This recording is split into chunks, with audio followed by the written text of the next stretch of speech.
The woman ripped off her bra, then carefully stuffed it into the shoe. It looked like enough to protect the phone inside, then she threw it down from high above. This was their only way to call for help. Naya held the binoculars and kept watching the shoe falling to the ground, hoping the phone inside could send out a message. Just when they were feeling hopeless, Becky suddenly saw someone under the tower. They both started yelling at the top of their lungs, but they were way too high. The man below couldn't hear anything. Luckily, a dog nearby heard the sound from the top of the tower, but the man just called the dog to go home. As the man was about to leave, Becky quickly took off her shoe and threw it down, but it didn't catch his attention, so Becky threw the other shoe. This time, it hit a nearby metal frame. The dog heard it, and the man seemed to notice something too. He picked up the shoe on the ground. The two, seeing hope, shouted desperately from the top of the tower, but the man just looked around, then turned and walked away. Becky quickly took out a flare gun, but Naya stopped her, because the man wasn't even looking their way. Firing it now would be a waste. Then Naya noticed an RV nearby. They seemed to be getting ready for a barbecue. She decided to wait until dark to shoot the flare. When night came, Becky took out the flare gun, but when she pulled the trigger, it didn't go off. The man was just about to enter the RV. Becky finally figured out how to use the gun.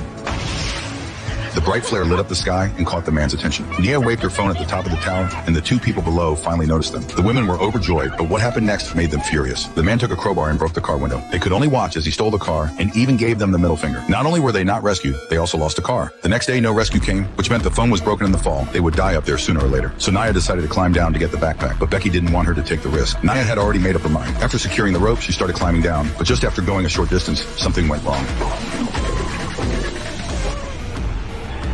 Luckily, Naya stayed calm and handled it well. She stabilized herself and soon reached near the backpack, but she was still a few meters away. Then Naya made a crazy decision. She unhooked the safety rope,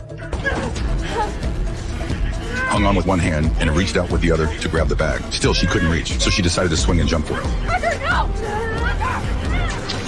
She landed on the only support point. The terrifying moment left her heart racing. Carefully peeking over the edge, she couldn't imagine what would happen if she slipped. After calming down, Naya opened the backpack and poured water into her mouth. Becky could only watch and swallow her spit, but getting back up was now Nia's new challenge. The rope was right in front of her, but just out of reach. So she took out a selfie stick, tied it to the bag, and was able to hook the rope. After setting it up, Nia jumped again, grabbed the hanging bag, and held on tight. Becky pulled with all her strength, while Naya climbed up bit by bit. Just when they were about to reach the top, something unexpected happened.